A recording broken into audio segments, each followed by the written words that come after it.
made the clacker. Can we buy one? I actually thought about buying one too. I've got one in the wish list. What's the clacker? Oh, the interview with Beth Upstill. Take one. Very good. Okay.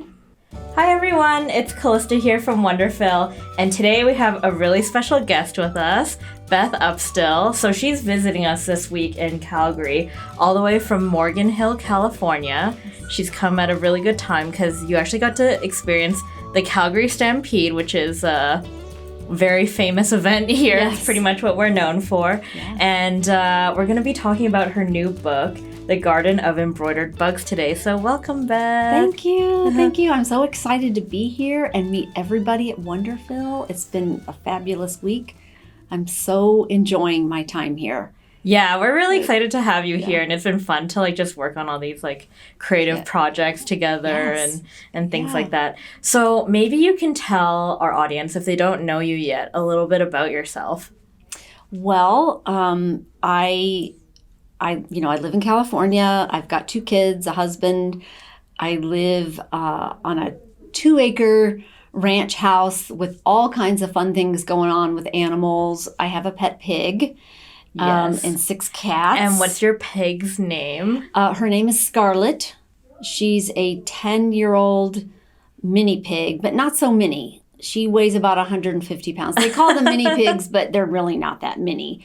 And so she's living her best life at my house. And I have a little wool dyeing company that I've had for about 20 years. And I dye wool and I do wool applique, among other crafting things. Yes. If you don't know, Beth is the founder of West Coast Wool. And you started off by hand dyeing wool. Yes. And now we've gone into patterns and teaching and things like that, right? Yes. So I started out hand dyeing for myself, just because I couldn't find the wool to buy in my area, and I'm self-taught. I just got a book one day and decided I was gonna teach myself how to hand dye wool, and then I had friends and people said, I'd want some, and so then I kind of got a business idea. Hey, I can do this for other people, and a lot of it was very primitive colors when I first started. I kind of moved to a brighter color palette as time went on. But I used to do shows and did all these great patterns, and it just kind of morphed into other things. I am a quilter, so I started out quilting. Yeah. And I kind of really enjoy the handwork and just kind of started a little business that seemed to progress, and then came more handwork. Yeah, because you actually do a lot of different creative things. You knit. Yes. You dye. You also do painting as well, right? Yes. But then was the hand embroidery stuff, is that from dyeing wool and that's how you got into it, or were you into it before you started to dye wool? So when I was younger, I started out cross stitching when, back in the 90s when everybody's cross stitching, it was very popular. So that was It's coming back now, actually. Well, it absolutely is. I mean, with a vengeance. I mean, it's totally made a resurgence. So I started cross stitching, and then I kind of got bored with it. I didn't know what to do with my cross stitch, but that was handwork. And then I got into quilting, and when my first daughter was born, that was really, I started doing a lot more machine work, which I really loved. I loved quilting. I taught quilting for several years, and that kind of, that's a lot of fun, but I really enjoy the handwork because sometimes I don't want to sit at a sewing machine. I want to just sit in an easy chair and stitch. And that kind of probably brought me to more handwork, which was embroidery. Yep. Your basic embroidery. And then I had taken some classes and learned the wool applique and the handwork. And I think that's what really changed things a little bit. With I can see in your eyes, you're like, that was the moment. Yeah, I mean, it really is. I really love that. I love the handwork. I think a little bit more than I do the machine work. Right. Yeah. So, when did embroidery become more than just a hobby for you? So you like loved it, and then you had your wool company, but then like when did the embroidery piece kind of like come into it? Of the business part? Of the business part, yeah. Well, so I've always, I've had the business since 2003. Yeah. And it was, the hand-dyed wool making penny rugs, and the stitch you made was blanket stitch. Everybody blanket stitch, because that was like more of the primitive style back then. And I like that, but it was kind of boring. So I kind of I actually took a hiatus, to be honest. Okay. I did the wool business for a while, doing that primitive stuff, and I got really bored with it. And I kind of took like a 2-year period where I didn't do anything but knit, because I kind of got bored with it. But I have to say one of the turning points was I discovered Sue Spargo. And I took a class from her, and she offered more than that plain blanket stitch. Yes. And it kind of, her stuff is really gravitated to very, not complicated, but very ornate folk art. And so it kind of started out little different stitches here. But once I kind of discovered you could do more. Yeah. That was a real turning point for me, where I kind of stopped knitting and I really focused more on doing more handwork. And I think that was a big turning point for me, was her designs kind of got us thinking, hey, we can do more here. Yeah, it's like her stuff is pretty inspiring in that way. Yes, very inspiring. And then, when you're able to take classes and learn more stitches, and then next thing you know, you're just head first into it. It's and now stitching is just like always on your mind. Always. Yes. And so that kind of transpired, and now you've already released the Garden of Embroidered Bugs book. Yes. I have a copy right here. Yep. There's my little book. Yeah, this is like so cute. I had the chance to look. I haven't stitched any bugs from it yet, but I feel like very inspired to like make some of these. And we were talking about more bug inspiration and some different critters that we could maybe see in the future. Yes, definitely. But what inspired you to kind of like do bugs or create this book? Well, I really enjoyed making some of the simple bugs, the bees and the ladybugs. And there was a lot of publications out there. When I started looking a little bit closer, there were a lot of people doing different bugs. They were stitching different bugs in different ways, and with different threads. And there were people on Instagram that were like focusing on different kinds of bugs. And I don't know, it just seemed like it was kind of fun. And I have a group of ladies that I stitch with about once a month, and a core group, and they had asked me, hey, you should teach a class. Can you teach a class on doing some bugs? And I had done a few different ones, and it kind of just morphed into like a class just for them. Yeah. And all we did was bugs, and that was maybe like 3 years ago. And it just kind of, I don't know the exact moment where I decided, oh my gosh, I'm going to make all these bugs. Yeah, because I was going to ask you, why bugs? Like, why were you drawn to like such tiny, detailed creatures? I don't know. I think part of it was I did a circle a day challenge for myself one year. It was in 2021, and I had to, stitch a bunch of circles. Every single day I had to do something different. And a lot of the circles in there had some different bugs. And it was just sitting down and just maybe looking at a book or a magazine where you see a bug, or I walked outside to the barn and there was a beetle on the ground, or a ladybug, flying on some of my garden stuff. And it just kind of gave me the idea, well, how can I do this? How can I stitch this bug? Like a challenge to yourself. It was kind of like a personal challenge. And then when I had friends telling me, well, you need to like teach us how to do this. Yeah. You need to have a pattern. And I'm like, okay. So, we kind of started out having just a You have a good class. group of friends, by the way. They like push you and like challenge you to do new things. They really pushed me into doing the book because I when I taught the class, it was sort of just a booklet, like a pattern. I just gave it to them, and it was just for them. It wasn't for anybody else, but this is just for them. And they were really pushing me to do a book, and I was like, no, I can't do that. It was very difficult. So I'm not going to lie.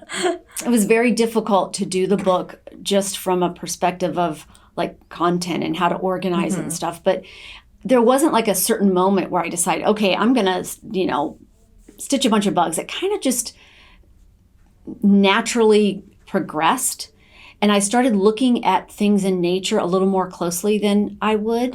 Whereas maybe you wouldn't pay attention to that insect that was flying around or that moth that just, flew past you. It was kind of subtle to where I was like, oh my gosh, I could stitch that.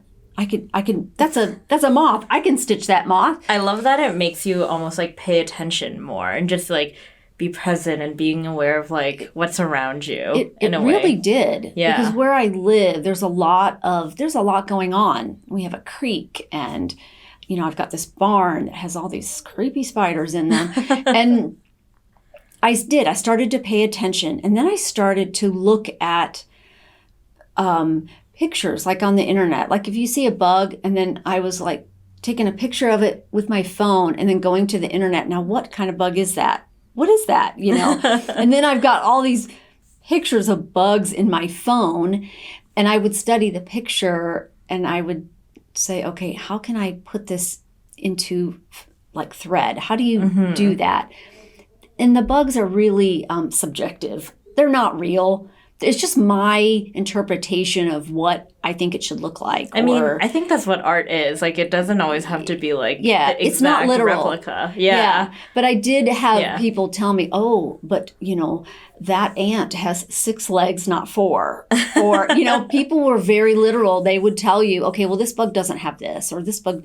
And I would say, well, it's just my interpretation of it. But I really just started to pay more attention to what was around me. And seeing like pictures of bugs. I bought a field guide.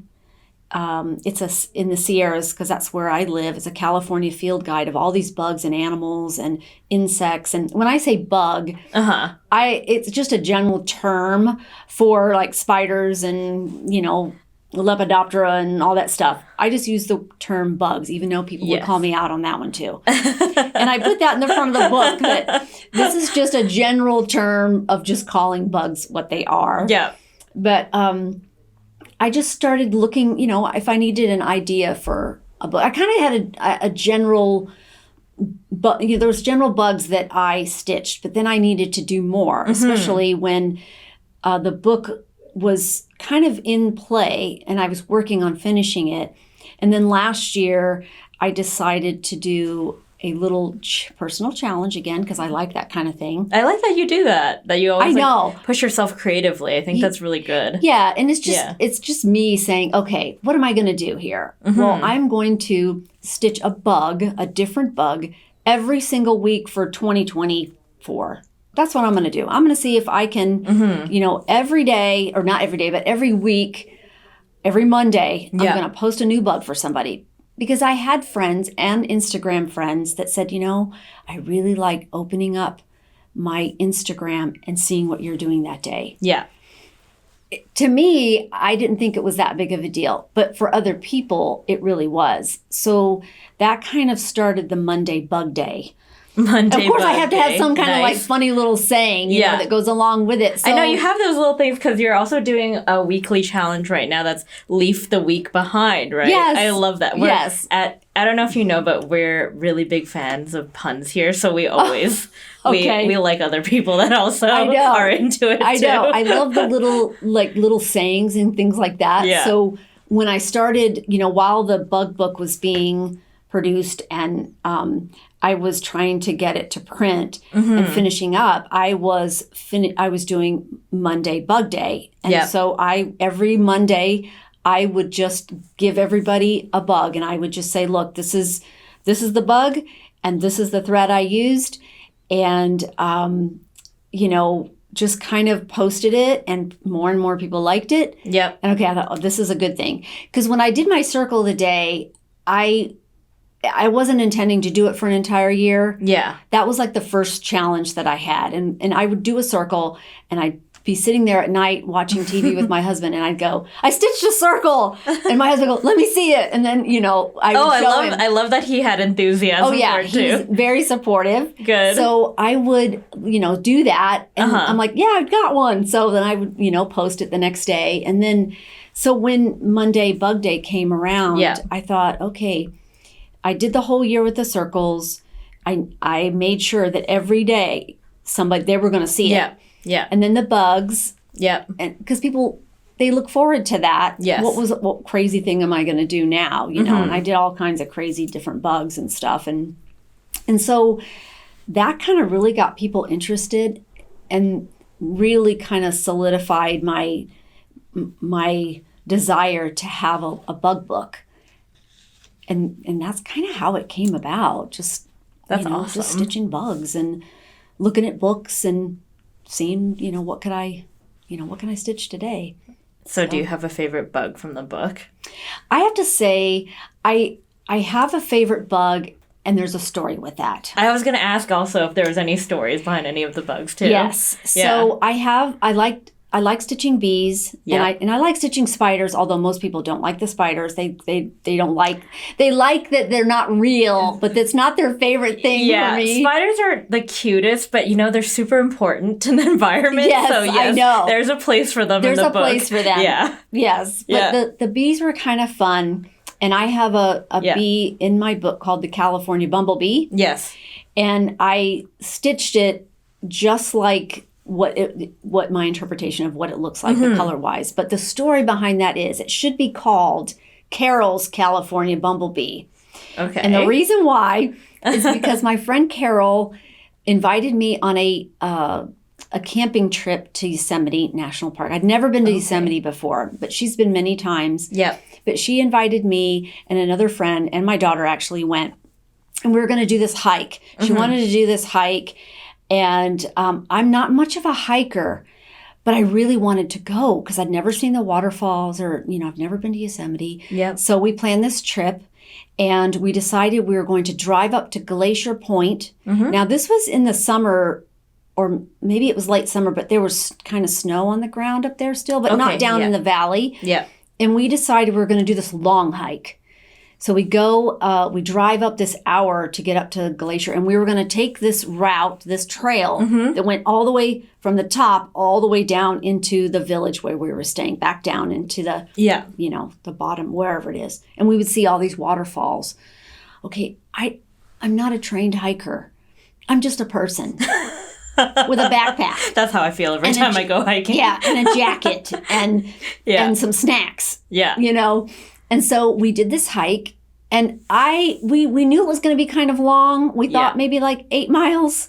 8 miles is pretty decent, actually, still. It wouldn't have been so bad because we were kind of going down until you hit, I think it was Nevada Falls, and it was all of this granite steps to get down the last 2 miles. So, we about mile maybe 5 or 6, I probably hit a wall. I was tired. I was really tired. And so anyway, to make a long story short, we did this hike. I was to the point where I thought the rangers were going to have to take me and a mule down because I was really suffering.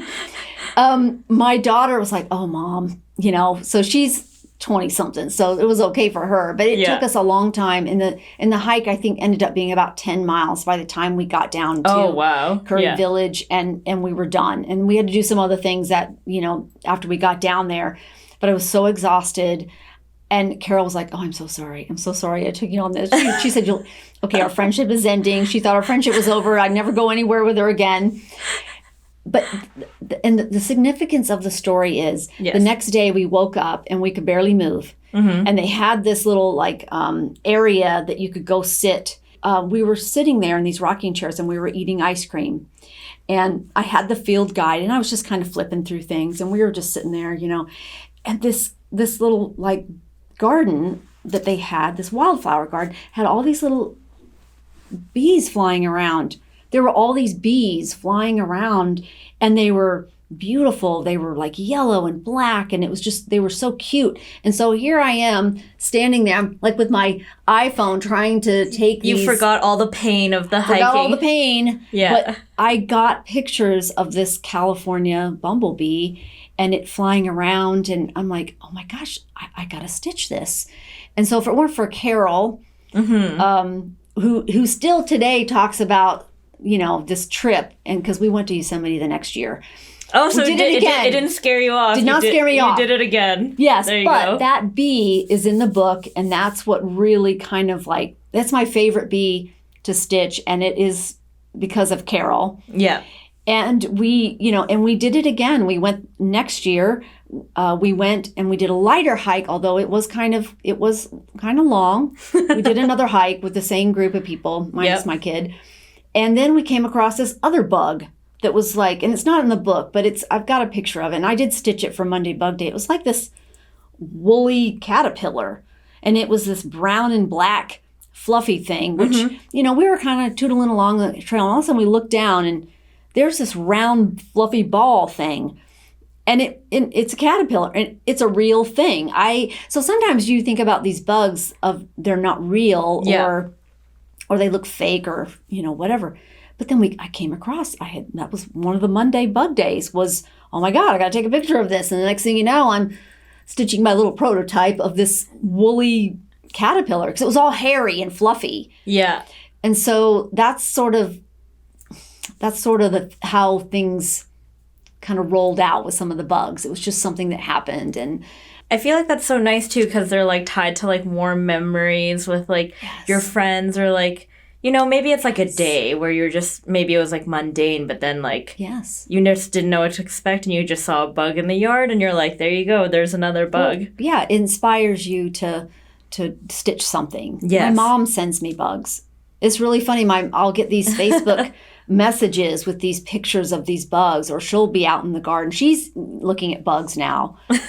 Before, we could care less about taking pictures of beetles or bugs, but now you're paying a little bit closer attention to, you know, what's around you. So when you like look at a bug and you like look at its shape and its color, like what kind of goes through your mind? Like, I know you're challenging yourself, like in terms of, can you make it with thread? Like, do you have like a process, or do you just kind of like experiment and see kind of like what looks good? And like, how do you pick the colors? Because I know some of the bugs, like the bees, for example, it's black and yellow in the book, but some bugs you kind of like went off a little bit and got a little bit more creative with the colors. Like the pink ones? Yeah, like the pink ones. Yes, the pink one with the pink beetles. And, well, I don't.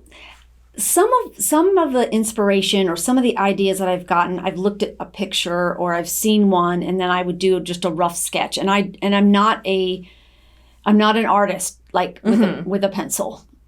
I'm not at all. So it would be rough and it would look weird, or I'd have a scrap of paper and I'd be like, hey, how do I do this now? And then I would look at it. I am sort of literal on some aspects of the colors, because I'm like, well, if it's a black bug, we need to do black. And sometimes I got to think outside the box there. Why does it have to be black? Why can't it be pink? Why can't it be blue? Exactly. Even though there are blue bees out there, which I've stitched, I sometimes have to catch myself. Okay, it does not need to be that color. That banana slug does not need to be yellow. It can be whatever. And so I've kind of, especially when I was doing Monday Bug Days, I had to kind of think outside of what the normal bug color might be. But really, sometimes I stand at and I call it the wall of shame. All my threads that don't fit in boxes are on a wall. And we call it the wall of shame because it's full of threads. And I just stand there and I look and I think, oh, wait, I like that. There should be no shame in having a wall of thread. It's really there's no shame whatsoever. Yeah. And I should know that because I have a lot of thread and I don't care. I could, I'll just keep going.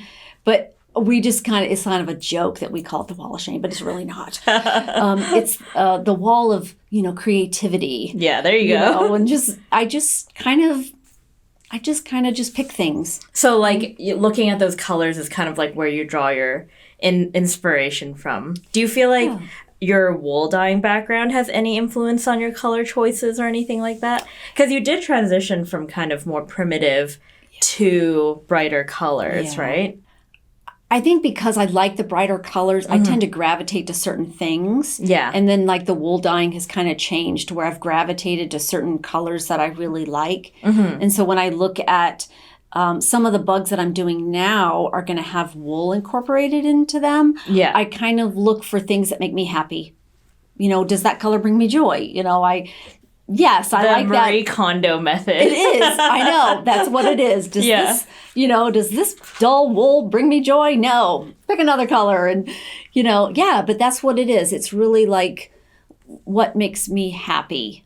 And the colors, especially with WonderFil's colors, because when you use the variegated colors, that color changes so fast. It's not boring. Yes. The thing is, you're just not bored. You can stitch one bug one way and the same bug another way, but maybe just change the length of the thread and where you start, and it changes the whole look. Oh, totally. And that is really inspiring because it's like, okay, and here's like one of the things I think about. Can I just do a bug out of every single color? Can I stitch a bug? That would look amazing. I feel like if you did it like on one single piece of wool or something, you would like... Yes. And I think about those things now. That'll be your color chart. Instead of like a real color chart, you'll just have your stitched out bugs as the color chart. That would be a thing because I'm thinking, how can I do that? So, yeah. I love that. Thank you. Since you obviously prioritize like enjoying, like doing the stitching and choosing things that bring you joy, like, tell me about the space where you create. I know you've told me that your sewing space is not big enough, but is that where you do your embroidery, or do you like to do it like outside or like on a couch? Like, what's your place of inspiration? I have a couple of places. Well, there's 3 main places that I stitch, and a lot of times it's where I can just carve out a little bit of time for myself. Sometimes it's very difficult during the day. And in the summertime, I have a back patio that has got a big old umbrella. And during COVID, I was out there every day stitching and doing my project. So in the nice weather, it's really nice to sit outside there because you can hear the birds, and I have a creek that runs on the back of our property, so you always hear water going. Oh, that's so nice. Yeah, it's really nice. And so I like to listen to that and just listen to the birds. And we have wild turkeys that live with us, basically. They never used to come around, but they come around a lot, especially this time of year, and they have their babies. So you can hear them. You'll hear the gobbling. Their little gobbles, and the little babies make these funny noises. So I really enjoy that outside. In the wintertime, it's more in my, like I would call my studio, where my office is, and all of my sewing machines are in there, and my bookshelf. And so I have a place to sit there. But a lot of times at night, I have an area on the sofa that it's my spot. It has the chaise, and it has my daylight. And then it has all my little doodads that I have, my, I don't know, needle holders. And when you're in that spot, it's like time to go. It's time to stitch. I know. And then I have, like, to the left of me, I have these stackable baskets, these African baskets, and I just set them there, and my lap app is there, and I just pull it next to me, and I sit and I think, okay, what am I going to do? What am I going to stitch? And sometimes it's just something really small. Yeah. I mean, one of the great things about stitching the bugs is it's something small that you can stitch, and you're not like having to get out a bunch of things. Yes. Just something, maybe you just you're tired, but you don't want to just sit there. You just want to maybe pick up a needle and thread and just stitch something. That's what I do, is I just pull, some thread out. And so those are like my 3 main spots that I sit at. And when you do that, when do you is it in silence? Like, do you like to listen to music, or do you have like some kind of TV show in the background? I listen to a lot of Spotify music. Okay. Because do you have a go-to playlist? I have the liked songs button. Oh, nice. So anything I listen to, you know how they do the DJ and, Yes. So anything I like, I do the like button and then I do that. But I do listen to book on audio tapes. I listen to that. And then like if the TV, my husband likes to watch, I call them man flicks, things that I sometimes don't care about. That's almost good because then you don't have to pay attention while you're doing your stitching. That's right, because my head is down. Yeah. And he goes, did you see that? I'm like, no, what I missed, But so he can pretty much watch what he wants, and I don't mind him picking the shows because he knows I'm going to be sitting there stitching, and it's really a nightly occurrence. I have to be extremely tired not to sit and stitch for a little bit. So I'd have to be pretty tired, and so I just I have a little thing, whatever I'm going to do. And I just pull it out and I stitch a little bit. I love that. Yeah. And do you have a favorite type of stitch? Okay. I definitely do. Okay. And I've got to say it's the bullion knot. I was gonna guess. I was gonna guess if it was a bullion knot. We see it a lot in the book. Yes. Yes. It lends itself to a lot of bugs. I think it makes using a bullion knot, whether you're doing 100 wraps or 12, lends itself to a lot of customization. And that's what I want people to do when they're using my book is it's just a guide. It's just suggestions on how to do something. Yes. But there's really a lot of different bugs that you can do with a bullion knot. Yes. You can make them small, you can make them big, you can make them ginormous and twisty, and there's so much you can do with it. And I think there are some people that are scared of the bullion knot. And I just have to say, just practice. Yeah. You do it over and over again, and you just practice that bullion knot. And it is an easy stitch once you kind of learn how to do it. But I think that's my favorite. So, I watched you do at least 60 stitches the other day. Yes. So, do you have a record for the most amount of wraps you've ever put on a bullion knot before? So, it's not a record, but you can wrap 100 times. You can get, it is a little fiddly, but you can get 100 wraps. And those make those really twisty tendrils. Like if you wanted to do some tendrils on a flower, if you just keep wrapping and you kind of have to start pulling the end off. The end, and just start pulling that. But also like jewelry pliers will help you pull the rest of the way through. But you really can pack it in, especially if you're using that milliner's needle. Yeah. You can really get a lot of stitches. And I think that's what's kind of fun is that I think it's a very versatile stitch. Yes. For what I do. And also embellishing. Because depending on where you bring your needle back up, it could be like a loop, or you could make it like a very long looking... like a long leg. Yeah, a very long looking on a stitch. bug or something. Exactly. Yeah, or a long leg on the grasshopper that kind of comes up and down. Oh, yeah, so, true. yeah. And then you can just like couch down exactly where you want it to hit and stuff too. Yeah. So, speaking of tools, do you have any favorite go-to tool, favorite... Gadget. Thread, of course, or favorite needle that you kind of like to use? One of the great things about doing wool applique and making bugs, you don't need a lot of tools to do it. Yes. It's a great project to travel with too, because you don't agree. Yeah, you don't need a lot of tools, but you do need some certain tools, and those are the right needles. Yep. So I think my favorite and what I need the most are my needles. You just need a pair of scissors. Yep. And obviously some great thread. Like we all know, our WonderFil thread is fabulous. And your go-to is? My go-to thread? Yeah. Eleganza. The Eleganza is my go-to. And I love all the sizes. Yep. So I use mostly size 8 because they make smaller bugs. But if you just adjust your stitch bite when you're making the bugs and you use a bigger thread, you can make a bigger bug. And recently I did an experiment with a size 3 pearl cotton. Oh, wow. And I made a really large bee, and it's like this big. And I did it because I was thinking, what if somebody wants to make a bigger bug? How are they going to do that? Well, they just need to bump their thread size up and just, use a size 3.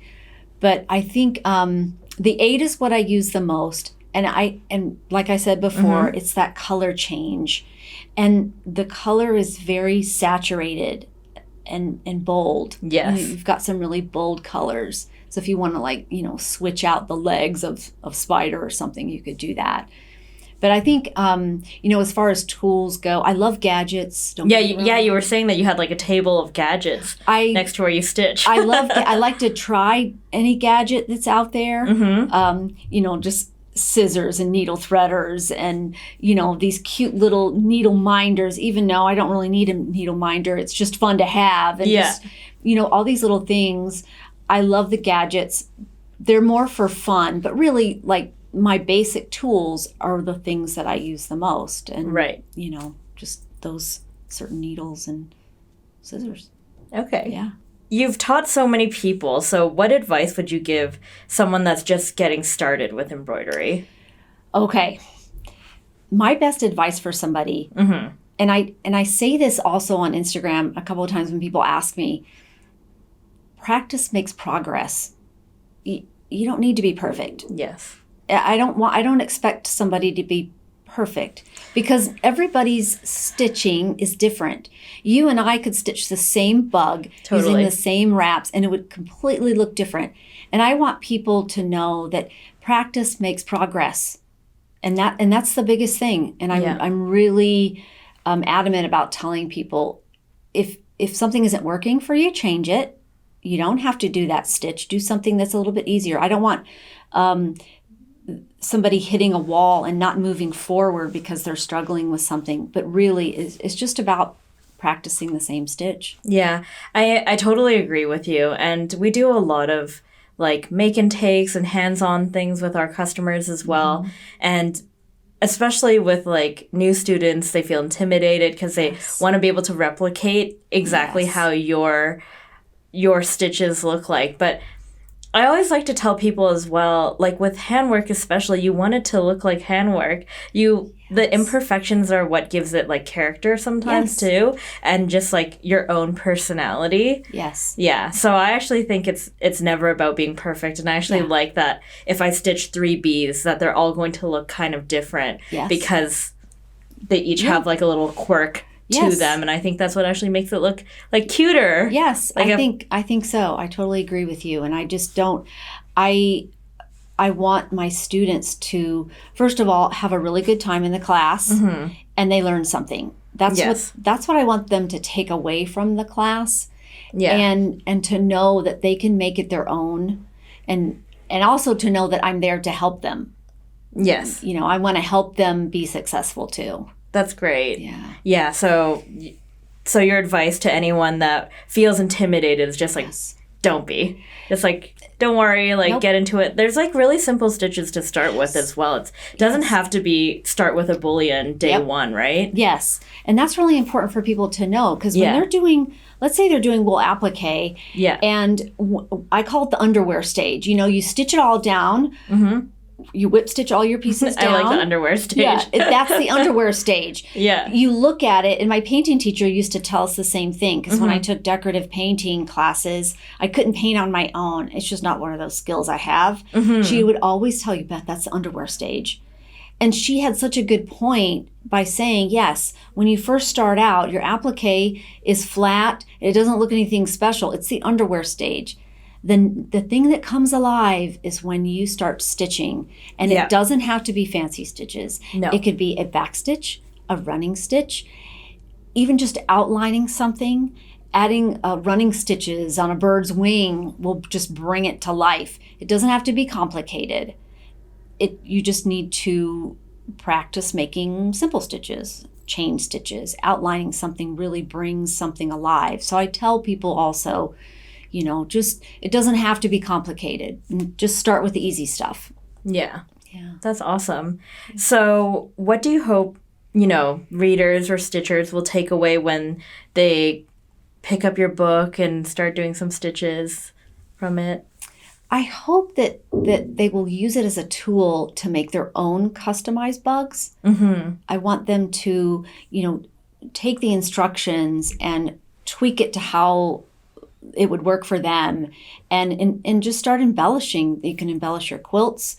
You can embellish your clothes. You can embellish small projects, large projects, embroidery of just any kind, but just take what I'm offering in the book and make it your own. Yes.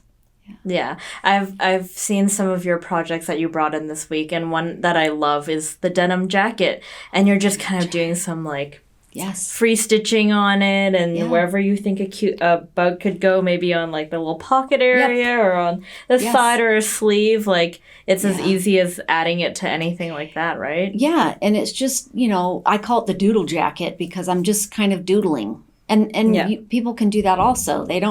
They can just take a jacket, or they can just take a square of fabric and start doodling. Just do bugs. It doesn't have to be anything in particular. Yeah. Just practicing is just an easy way to learn the stitches and the bugs in the book.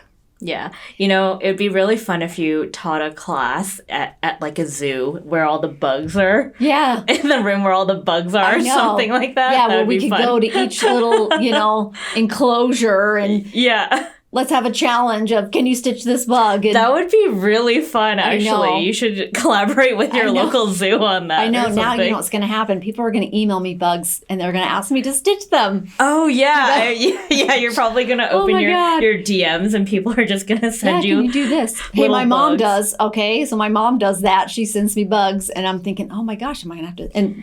But, that's fun because, like, you're probably going to get people from, like, all different parts of the world that send you, like, bugs that they see every day that you would probably never see in your California garden. Yes. Well, when I came here, I was Googling Canadian bugs, Canadian bees. What do they look like, And then, of course, like some of these things pop up and they're like random bugs. You're like, oh, those don't look too good, But you got to make them...